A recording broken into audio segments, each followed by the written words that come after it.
Hello, कैसे हैं आप सभी। पूरा उम्मीद और विश्वास कि आप सभी स्वस्थ हैं, मस्त हैं और अपनी परीक्षा की तैयारी में ज़बरदस्त तरीके से लगे हुए हैं। तो उसी परीक्षा में तेज़ी लाने के लिए हम आपके लिए इम्पॉर्टेंट क्वेश्चन लेकर आते हैं। तो आज जो है क्लास 12th के पॉलिटिकल साइंस का जो है कुछ इम्पॉर्टेंट क्वेश्चन लेकर आए हैं जो आपकी इस साल की परीक्षा में जो है मदद करेगी। आज की क्लास में 15 क्वेश्चन आप करेंगे और नेक्स्ट क्लास में जो है 15 क्वेश्चन करेंगे, यानी टोटली जो है 30 क्वेश्चन करेंगे। और ये सभी जो है ना 2022 के पेपर से क्वेश्चन हम लिए हैं, ठीक है सर, जो आपके इस बार के लिए काफ़ी ज़्यादा इम्पॉर्टेंट है। और हम इससे पहले भी जो है पॉलिटिकल साइंस पे लगभग 10 वीडियो बना चुके हैं। आप नहीं देखे हैं, डिस्क्रिप्शन में उस वीडियो के पूरे प्लेलिस्ट का लिंक है, आप जाकर वहां से देखिए। वे सभी क्वेश्चन जो है आपके लिए इम्पॉर्टेंट है। तो चलिए आज की इस सभा को शुरू करते हैं और इम्पॉर्टेंट क्वेश्चन जो है हमनी के समझते हैं। तो आज का पहला क्वेश्चन है कि राज्य पुनर्गठन आयोग की स्थापना क्यों की गई थी। देखिए, राज्य पुनर्गठन आयोग की स्थापना जो है किस लिए किया गया था, तो सीमाओं के पुनर्निर्धारण के मामले को सुलझाने के लिए किया गया था। यानी समझिए, ये जो है बिहार है और एक जो है झारखंड है, इन दोनों के बीच में एक बॉर्डर होता है। बॉर्डर पे कुछ समस्याएं होती है। झारखंड की सरकार कहती है कि हमार और जो है आगे तक जगह है, बिहार की सरकार कहती है कि हमार और आगे तक जगह है। तो जब बंटवारा हो जाता है और कुछ समस्याएं सुलझती नहीं है, तो उसको सुलझाने के लिए जो है भारत सरकार ने क्या किया, तो 29 दिसंबर 1953 को जो है एक आयोग की स्थापना की, जिस आयोग को ही कहा गया राज्य पुनर्गठन आयोग। इंग्लिश में इसे एसआरसी का full form state reorganisation commission होता है, ठीक है sir, very good. Next question आप जानिए, नियति से साक्षात्कार भाषण किसके द्वारा और कब दिया गया। देखिए, नियति से साक्षात्कार भाषण जो है जवाहरलाल नेहरू के द्वारा दिया गया था। कब दिया गया, तो 14 अगस्त 1947 को मध्य रात्रि में दिया गया था, यानी आधा रात को जो है दिया गया था 14 अगस्त 1947 को। किसने दिया, जवाहरलाल नेहरू ने दिया था। कहाँ पे दिया था, तो राष्ट्रपति भवन में दिया था।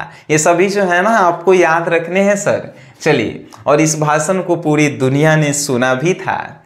नेक्स्ट क्वेश्चन, द्विराष्ट्र सिद्धांत का क्या अर्थ है। द्विराष्ट्र सिद्धांत का अर्थ समझिए। देखिए, द्विराष्ट्र सिद्धांत का अर्थ है, इसमें कहा गया है कि मुसलमान और हिंदू हर परिभाषा से दो अलग अलग राष्ट्र हैं। यानी द्विराष्ट्र सिद्धांत में कहा गया है कि मुसलमान और हिंदू जो हैं दो अलग अलग राष्ट्र हैं। इसीलिए भारत के जो मुस्लिम बहुल इलाकों में मुसलमानों की एक अलग मातृभूमि होनी चाहिए, जहां वे इस्लाम की जो है गौरवशाली शिक्षाओं के अनुसार अपना जीवन व्यतीत कर सके। देखिए, द्विराष्ट्र सिद्धांत को थोड़ा समझिए। द्विराष्ट्र सिद्धांत जो है ये परिभाषित करता है कि मुसलमान अलग हैं और हिंदू जो हैं अलग हैं। तो जहाँ पे मुसलमानों की संख्या अधिक थी, तो मुसलमान भाइयों ने क्या कहा कि सर हमको एक अलग जगह दीजिए जहाँ पे हम अपनी जो है संख्याओं को बढ़ाएं, अपने इस्लाम धर्म को बढ़ाएं और अपने बच्चे को जो है अपनी शिक्षा दें। तो इसी के तरह जो है भारत और पाकिस्तान बट गया दो राष्ट्र में, जिसे आप कहते हैं द्विराष्ट्र सिद्धांत। बात समझ गए, वेरी गुड। नेक्स्ट क्वेश्चन जो है बउआ वाला क्वेश्चन है और ये सभी क्वेश्चन जो हैं आपके लिए इंपॉर्टेंट भी हैं सर। देखिए, क्वेश्चन है कि हरित क्रांति के किन्हीं दो सकारात्मक परिणाम क्या हैं। हरित क्रांति जब आया भाई, तो इसके दो सकारात्मक परिणाम बताइए। तो पहला सकारात्मक परिणाम थी, क्या हुआ परिणाम, तो ये हुआ कि उन फसलों को बोया जाने लगा जिनकी उपज जो है ज़्यादा होने लगी। मतलब अच्छी किस्म की फसलों को जो है लोग बोने लगे। पहले खराब किस्म के बो रहा था सब, एक कट्ठा में जो है अनाज निकल ही नहीं रहा था। लेकिन अब हरित क्रांति जब आया तो अच्छे किस्म के फसलों को बोया जाने लगा, जिससे पैदावार जो है अधिक होने लगी। तो पहला सकारात्मक प्रभाव, ठीक है। दूसरा, उत्पादकता में वृद्धि के लिए भारी मात्रा में रासायनिक उर्वरकों का जो है उपयोग किया जाने लगा। मतलब कि उत्पादन को बढ़ाने के लिए खाद का जो है ज़्यादातर प्रयोग किया जाने लगा, जिससे उत्पादन जो है बढ़ गई। बात समझ गए। नेक्स्ट है कृषि का यंत्रीकरण करना, अर्थात बुआई से लेकर कटाई तक यंत्रों का जो है अधिकाधिक उपयोग करना। हरित क्रांति से पहले जो है आदमी हंसुआ से धान काटता था, है कि नहीं, मशीन का उपयोग नहीं करता था। लेकिन जैसे ही हरित क्रांति आया तो किसान जो है यंत्रीकरण यानी कि मशीन को फसल बोने से लेके फसल काटने तक जो है इस्तेमाल करने लगे हरित क्रांति के आने से। तो ये भी जो है सकारात्मक प्रभाव पड़ा। नेक्स्ट है कृषि अनुसंधान हेतु अनुसंधान संस्थाओं की स्थापना करना। और जैसे ही हरित क्रांति आया तो कृषि अनुसंधान के जो लोग हैं, जो कृषि अनुसंधान है भारत सरकार की, वो जो है अलग अलग जगहों पे क्या किए तो कृषि संस्थान खोलें, जिससे किसानों को जो है मदद मिलनी शुरू हो गई। तो ये सभी जो है क्या है, तो ये सभी जो है हरित क्रांति के जो हैं सकारात्मक प्रभाव हैं। लेकिन इसके नकारात्मक प्रभाव भी हुए थे। आपको मालूम है नकारात्मक प्रभाव कि रासायनिक पदार्थ का जो है उपयोग किया जाने लगा जब फसल को उपजाने के लिए। तो रसायन जो है हमने के लिए खतरनाक है, ये जो है नकारात्मक प्रभाव भी है। ठीक है सर। चलिए तो अब नेक्स्ट क्वेश्चन है कि विकास के दो मॉडल कौन से हैं, भारत के द्वारा विकास का कौन सा मॉडल अपनाया गया। तो देखिए हैरोल्ड डोमर मॉडल, जिसे प्रथम पंचवर्षीय योजना में जो है अपनाया गया था, बचत और पूंजी उत्पादकता पर केंद्रित था। विकास के दो मॉडल में पहला मॉडल जो है क्या है तो हैरोल्ड डोमर मॉडल। ये हैरोल्ड डोमर मॉडल कब अपनाया गया तो प्रथम पंचवर्षीय योजना में। प्रथम पंचवर्षीय योजना कब चला तो 1951 से लेके 56 के बीच में चला था। और इसमें था का तो आपको जो है बचत करना है और पूंजी लगा के जो है अपने उत्पादन को जो है बढ़ाना है। ये जो है विकास का पहला मॉडल था। दूसरा मॉडल था जिसका नाम था महालनोबिस मॉडल, जिसे अपनाया गया कब तो द्वितीय पंचवर्षीय योजना में। द्वितीय पंचवर्षीय योजना कब हुआ कमेंट बॉक्स में आप लिखेंगे। और इसमें क्या था तो पूंजीगत वस्तुओं के उत्पादन पर केंद्रित था। मतलब कि पूंजी लगाइए वस्तुओं में और उसका उत्पादन जो है बढ़ाइए। ठीक है सर। यही जो है विकास के दो मॉडल थे, हैरोल्ड डोमर मॉडल और महालनोबिस मॉडल। बात समझ गए। Very good. नेक्स्ट क्वेश्चन पे हम नीचे चलते हैं और ये सभी जो है बहुआ वाले क्वेश्चन है कि नहीं। देखिए नेक्स्ट क्वेश्चन क्या है तो क्वेश्चन है कि भारत की विदेश नीति के दो सैद्धांतिक आधार लिखें। आखिर भारत के विदेशों से जो है क्या नियम बनाए गए हैं, उसके दो गो जो है बात को बताना है। हम आपको 4-5 गो बात बताएंगे। ठीक है। देखिए पहला, दूसरे की क्षेत्रीय अखंडता और संप्रभुता के लिए पारस्परिक सम्मान होना।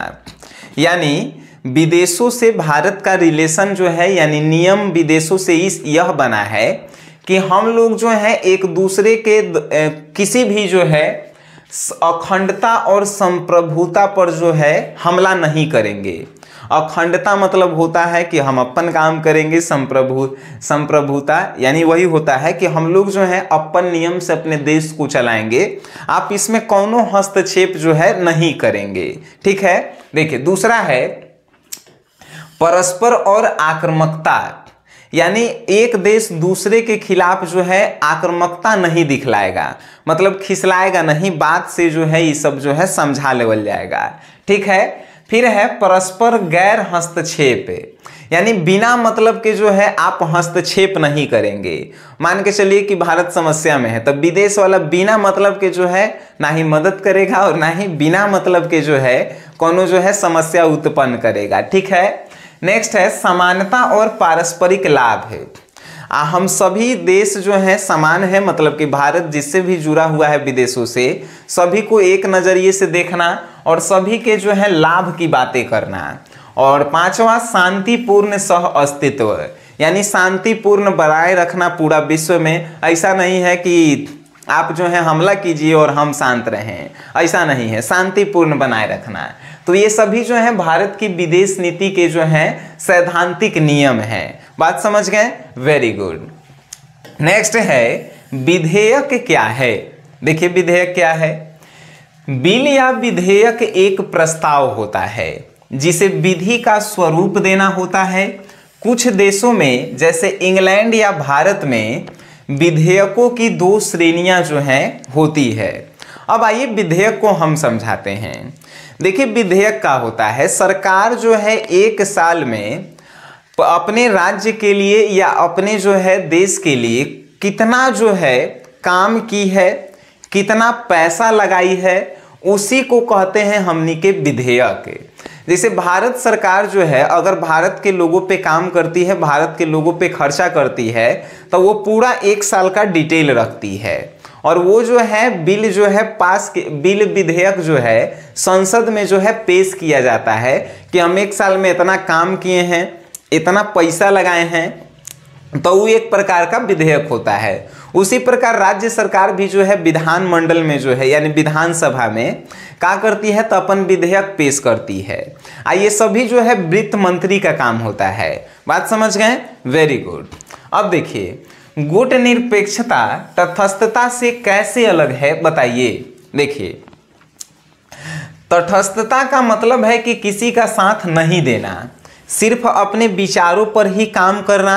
और गुट निरपेक्षता का मतलब है कि अपने गुट या संगठन के साथ रहना, संगठन की बात मानना। गुट निरपेक्षता तटस्थता से कैसे अलग है? तो तटस्थता का मतलब होता है खाली अपन भलाई के बारे में सोचना, कौनों से राय सलाह नहीं लेना और सिर्फ अपने मन से कार्य करना। लेकिन एक गुट निरपेक्षता का मतलब होता है कोई भी काम कर रहे हैं तो अपने समूह के सभी लोगों से पूछना और उनके राय सलाह से किसी कार्य को करना गुट निरपेक्षता कहलाता है। तो आप समझ गए दोनों एक दूसरे से अलग कैसे है। ठीक है सर। नेक्स्ट क्वेश्चन ये भी जो है बहुआ वाले क्वेश्चन है। क्वेश्चन है कि न्यायिक पूर्वावलोकन से आप क्या समझते हैं। देखिए न्यायिक पूर्वावलोकन से तात्पर्य न्यायालय की उस शक्ति से है जिस शक्ति के बल पर वह विधायिका द्वारा बनाए गए कानूनों, कार्यपालिका द्वारा जारी किए गए आदेशों तथा प्रशासन द्वारा किए गए कार्यों की जांच करती है कि वह मूल ढांचे के अनुरूप है या नहीं है। न्यायिक पूर्वावलोकन का मतलब होता है कि मान के चलिए कि आप जो है किसी केस में जो है फंस गए, कोर्ट जो है फैसला सुना दिया कि डायरेक्ट जो है आप क्या करेंगे, कोर्ट नहीं, जिसे आप पे जो है जिसे आप कुछ नहीं किए हैं, थाना में जो है आपके नाम से केस हो गया कि आप जो है मर्डर किए हैं और आपको जो है जेल में ले जाके बंद कर दिया गया। तो न्यायिक पूर्वावलोकन का होता है कि आपके लिए दोबारा जांच पड़ताल शुरू करना। और ये कब होता है? जब आप अपने वकील को हायर करते हैं, कोर्ट में जो है एगो आवेदन देते हैं कि इस न्याय का जो है दोबारा जांच किया जाए, तो वही कहलाता है न्यायिक पूर्वावलोकन। बात समझ गए? वही बात जो है यहाँ पे लिखल है कि न्यायिक पूर्वावलोकन से तात्पर्य न्यायालय की उस शक्ति से है। न्यायालय मतलब कि कोर्ट की उस शक्ति से है जिस शक्ति के बल पर वह विधायिका द्वारा जो कानून बनाया गया है, कार्यपालिका बनाया गया है, उसके आदेश, प्रशासन और कार्यों की जो है दोबारा जांच करना। बात समझ गए? Very good. नेक्स्ट क्वेश्चन है कि एक ध्रुवीयता और बहुध्रुवीयता में जो है अंतर का है बताइए। तो देखिए एक ध्रुवीय व्यवस्था को पूरे विश्व में उच्चतम आर्थिक, सैन्य, सांस्कृतिक और राजनीतिक प्रभाव वाले एकल राज्य के संदर्भ में जो है परिभाषित करता है। यह शक्ति के संतुलन के सिद्धांत के खिलाफ जाता है क्योंकि व्यवस्था को संतुलित करने के लिए कोई अन्य शक्ति नहीं होगी। उसे एक ध्रुवीयता प्रभुत्वकारी कहेंगे। अब आप कहेंगे कि सर हमको समझ में नहीं आया, आइए समझाते हैं। एक ध्रुवीयता का मतलब होता है एक ऐसा राष्ट्र एक ऐसा देश या एक ऐसा राज्य जो एकदम पैसा से जो है का होखे तो बलवान होखे यानी मजबूत होखे, प्राकृतिक संसाधनों से मजबूत होके, उसके पास पावर ज़्यादा हो, और एगो मजबूत राष्ट्र जब अन्य राज्यों पर जो है का करता है तो बढ़ चढ़ के जो है अति करता है, तो उसी को कहते हैं एक ध्रुवीयता। मतलब कि एगो राष्ट्र जो है अन्य राष्ट्रों पर जो है का करता है तो अधिकार जमाता है, उसे कहते हैं एक ध्रुवीयता। जैसे कि अमेरिका, ये जो है का है एक ध्रुवीयता वाला राष्ट्र है, इस पे कौनों का अधिकार नहीं है, जो भी है अमेरिका का ही अधिकार है। लेकिन वहीं जो है बहुध्रुवीयता का होता है जब एक राष्ट्र पे जो है बहुत सारे जो है राष्ट्रों का जो है अधिकार चलता है, उसे कहते हैं बहुध्रुवीयता। देखिए क्या लिखल है, 3 या अधिक देशों, गठबंधनों, पार्टियों आदि के बीच शक्ति का वितरण जब तक राष्ट्रीय आर्थिक प्रणाली खुली रहती है और देश परस्पर निर्भरता के मौजूदा पैटर्न के भीतर काम करते हैं, तब तक बहुध्रुवीयता सभी प्रतिभागियों के लिए काफ़ी उपयोगी होती है। मतलब कि एगो नहीं 2 गो से 3 गो से अधिक, मतलब 2 या 3 से अधिक राष्ट्र जो है जब कोनो एगो पे जो है मिलकर अधिकार करता है तो उसे कहते हैं बहुध्रुवीयता। इस सब बात को जो है ना आप ख्याल रखिएगा सर। चलिए नेक्स्ट क्वेश्चन हमनी के समझते हैं। नेक्स्ट क्वेश्चन भी जो है बहुआ वाले क्वेश्चन है। देखिए गुट निरपेक्ष आंदोलन, आइए गुट निरपेक्ष आंदोलन को कोई 4 प्रमुख विशेषताएं बताइए। तो गुट निरपेक्ष आंदोलन की पहली तो शीत युद्ध की राजनीति का त्याग करना, मतलब कि जो गाली गलौज से जो मारपीट होता था एक दूसरे के बीच, शीत युद्ध मतलब कि बातचीत से जो लड़ाई होता है, तो उसको जो है त्याग कर दिया गया, मतलब कि छोड़ दिया गया, और अंतर्राष्ट्रीय राजनीति का अनुसरण किया गया। अंतर्राष्ट्रीय राजनीति मतलब एक दूसरे से जो है मिलजुल कर राजनीति को करना। ठीक है सर। अब नेक्स्ट है कि सैन्य संगठनों से पर्याप्त दूरी बनाए रखना। सैन्य संगठन मतलब कि सेना के जो संगठन है जो आतंकवादी हैं उन लोगों से जो है दूरी बनाए रखना। ठीक है। फिर है साम्राज्यवाद और उपनिवेशवाद का विरोध करना। साम्राज्यवाद और उपनिवेशवाद का, साम्राज्यवाद कहने का मतलब एगो राजा जो है सभी पे राज करता है उसे साम्राज्यवाद, और उपनिवेशवाद मतलब कि किसी गरीब देश को लूट कर जब अमीर देश जो है उस पे राज करता है तो उसे उपनिवेशवाद कहते हैं। तो इन दोनों का जो है विरोध करना। चौथा है रंगभेद की नीति के विरुद्ध संघर्ष की शुरुआत करना और मानवाधिकारों की रक्षा के लिए यथासंभव प्रयास करना। रंगभेद की नीति कहने का मतलब गोरे और काले लोगों में फर्क जो होता है उसको दूर करना। बात समझ गए? Very good. नेक्स्ट क्वेश्चन है कि गठबंधन सरकार से आप क्या समझते हैं। अगर आप बिहार में हैं और गठबंधन सरकार को नहीं समझ रहे हैं तो ये आप जो है बेवकूफ़ी वाला बात कर रहे हैं। गठबंधन सरकार यानी कि वैसी सरकार जिसमें 2 या 2 से अधिक पार्टियां मिलकर एक सरकार को चलाती है या चुनाव में उतरती है, उसे ही गठबंधन सरकार कहते हैं। जैसे हमनी के एगो जो है नया बना है इंडिया गठबंधन, एगो एनडीए गठबंधन है, अब बिहार में जो है महागठबंधन है। ये सभी आप बउआ लेखा जानते हैं। बात समझ गए? गठबंधन सरकार मतलब 2-3 गो से अधिक पार्टियां जब मिलकर चुनाव में लड़ती है या सरकार बनाती है उसे ही गठबंधन सरकार हमनी के कहते हैं। नेक्स्ट है कि स्थानीय स्वशासन से आप क्या समझते हैं।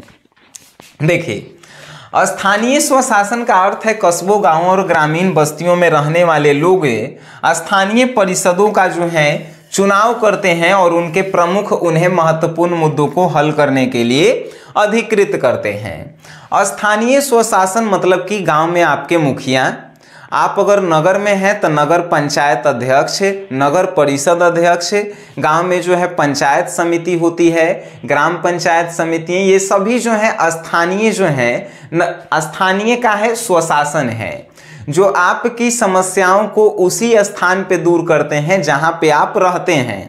अगर गांव में है तो मुखिया आपकी समस्याओं को दूर करेगा, अगर आप नगर में हैं तो नगर के जो भी अध्यक्ष हैं वो आपकी समस्याओं को दूर करेंगे। तो वैसे प्रशासन को ही हमनी के कहते हैं स्थानीय प्रशासन। ठीक है सर। अब जो है फिर नेक्स्ट क्वेश्चन पे आते हैं। और 2 को क्वेश्चन जो है और हमनी के करेंगे, बाकी नेक्स्ट क्लास में करेंगे। ठीक है सर। देखिए क्वेश्चन का है तो जानिए।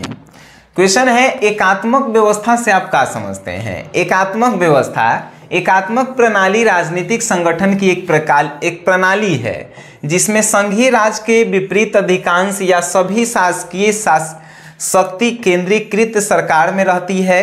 इस प्रणाली के अंतर्गत तो सरकार का केवल एक स्तर होता है या उप इकाइयां केंद्र सरकार के अधीनस्थ होती है। केंद्र सरकार प्रांतीय स्थानीय सरकारों को आदेश पारित करती है। एकात्मक व्यवस्था से क्या समझते हैं, जैसे कि भारत में जो है एकात्मक व्यवस्था है। अब कहेंगे कैसे, तो पूरा भारत को कंट्रोल जो है सिर्फ भारत सरकार ही कर रही है। जैसे कि प्रधानमंत्री पूरा भारत को कंट्रोल कर रहे हैं ना, तो समझिए कि यहाँ पे एकात्मक व्यवस्था है। लेकिन एकात्मक व्यवस्था वहां पे नहीं होती है जहां पे हर एक राज्य को अलग अलग आदमी कंट्रोल करता है। यहां पर भी आप कहेंगे कि भारत में भी तो अलग अलग राज्य के अलग अलग मुख्यमंत्री हैं, तो केंद्र सरकार कैसे कंट्रोल कर रही है। तो राज्य सरकार तब तक कोई कार्य नहीं कर सकती जब तक केंद्र सरकार जो है उस पर मुहर नहीं लगा देती है। तो केंद्र सरकार जो है कंट्रोल कर रही है, तो आप कह सकते हैं कि कोई एगो जो है पूरा देश को कंट्रोल कर रहा है, यानी एकात्मक व्यवस्था है। बात समझ गए, वेरी गुड। नेक्स्ट है स्वतंत्रता से आप क्या समझते हैं सर। देखिए स्वतंत्रता से हम लोग यह समझते हैं कि कोई भी व्यक्ति किसी भी कार्य को करने के लिए, कहीं पर जाने के लिए, कहीं पर घर बनाकर रहने के लिए स्वतंत्र है, उसे ही हमनी के कहते हैं स्वतंत्रता। अब भारत जो है एगो स्वतंत्र राष्ट्र है जहाँ पे हर एक व्यक्ति जो है अपने कार्यों को करने के लिए स्वतंत्र हैं, कहीं पर जाने के लिए स्वतंत्र हैं, कहीं पे जमीन खरीद के घर बनाने के लिए स्वतंत्र हैं, तो उसे ही कहते हैं स्वतंत्रता। हमें उम्मीद है कि आज के ये जो 15 क्वेश्चन आप किए हैं ये सभी जो है आपके दिमाग में बस गए होंगे, समझ गए होंगे। एक बार इस वीडियो को आप पुनः देख लेंगे तो कभी भी नहीं भूलेंगे, और अपने नोट्स में ज़रूर इसे नोट्स कीजिए। और अगर आप इसके PDF नोट्स चाहते हैं इंपॉर्टेंट क्वेश्चन का जो 2024 की परीक्षा में आपका मदद करे, तो प्ले स्टोर से जो है SGS क्लासेस ऐप को डाउनलोड करें और उसके बाद जो है आप उस पे जो है 1 महीना बचल है, भरपूर तैयारी कीजिए। आपका जो है पूरा पॉलिटिकल साइंस का समस्या जो है दूर हो जाएगा। बाकी आप इस वीडियो को देखे हैं तो इस वीडियो को अपने दोस्तों में शेयर करें। वीडियो देखें उसके लिए धन्यवाद।